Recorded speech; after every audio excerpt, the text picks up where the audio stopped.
ஓம் Sairam. கபர்டே diary. இன்று நீ கிளம்பு. 12/12/1910 காலையில் வழிபாட்டுக்கு பின்னர் சாயி மகராஜ் வழக்கம் போல் வெளியே கிளம்பிச் செல்வதனை கண்டோம்.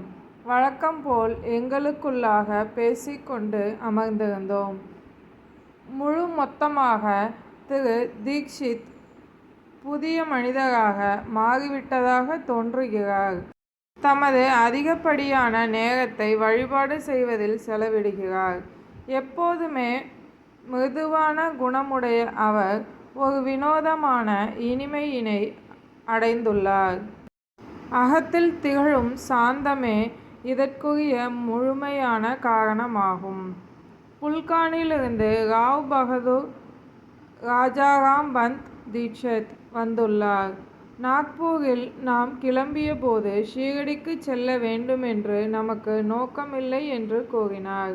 புல்கானில் திடீரென்று அவர் ஷீரடிக்கு செல்ல வேண்டுமென்று தீர்மானித்தார்.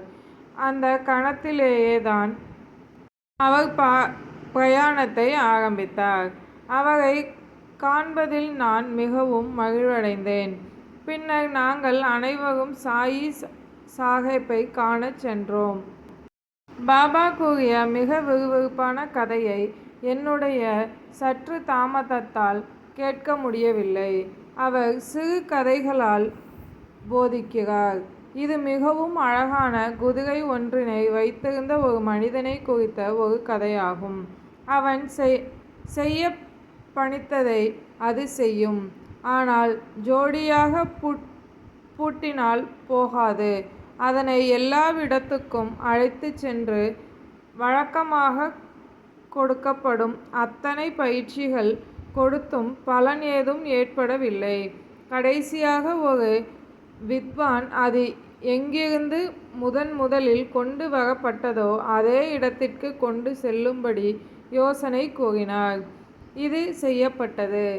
கடிவாளம் ஒழுங்காக பூட்டப்பட்டு மிகவும் பலனுள்ளதாக விளங்கியது. அக்கதையின் ஒரு பகுதியையே நான் கேட்டேன். பின்னர் அவர் என்னை நான் எப்போது போகப் போகிறேன் என்று கேட்டார். அவராகவே முன்வந்து எனக்கு அனுமதி கொடுக்கும் அப்போதே நான் கிளம்புகிறேன் என்று கூறினேன். அவர் கூறினார், உனது உணவை உட்கொண்ட பின் இன்று நீ கிளம்பு. பின்னர் மாதவ்ராவ் தேஷ்பாண்டே மூலமாக தயிரினை பிரசாதமாக அனுப்பினார். அதனை உணவுடன் உட்கொண்டோம். உடனே சாயி சாஹிப்பிடம் சென்றோம். நான் சென்ற உடனேயே தமது அனுமதியினை அவர் உறுதி செய்தார். இந்த அனுமதி குறித்து எனது மகன் உறுதியாக நம்பவில்லை. எனவே வற்புறுத்தி அனுமதி தெளிவாக சொற்களில் அளிக்கப்பட்டதா என்று கேட்டான். சாயி மகராஜ் மற்றவர்களிடம் தட்சணை கேட்டார். ஆனால் என்னிடமும் என் மகனிடமும் ஏதும் கேட்கவில்லை. என்னிடம் பணம் மிகவும் குறைவாகவே இருந்தது.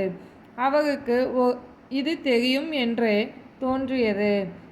திரு நூல்கர், திரு தீக்ஷித், திரு பாபு சாஹிப் ஜாக், பாபா சாஹிப் சகஸ்ரபூத்தே, மாதவ்ராவ் தேஷ்பாண்டே, பாலா சாஹிப் பாட்டே, வாசுதேவ ராவ் மற்றும் உள்ளோரிடமும் விடை பெற்று கொண்ட பின் நாங்கள் பட்வர்த்தன் பிரதான், காக்கா மகாஜனி, திரு தர்கட் மற்றும் இன்று வந்த திரு டே ஆகியோருடன் கிளம்பினோம். நாங்கள் சுமார் இரவு 6:30க்கு கோபர்கானில் ரயிலை பிடித்தோம். மன்மார்டுக்கு பயணமானோம். இயோலாவில் திரு பிடே இறங்கினார். ஓம் சாய்ராம். சாயின் வார்த்தைகள் மீது நம்பிக்கை வைப்போம்.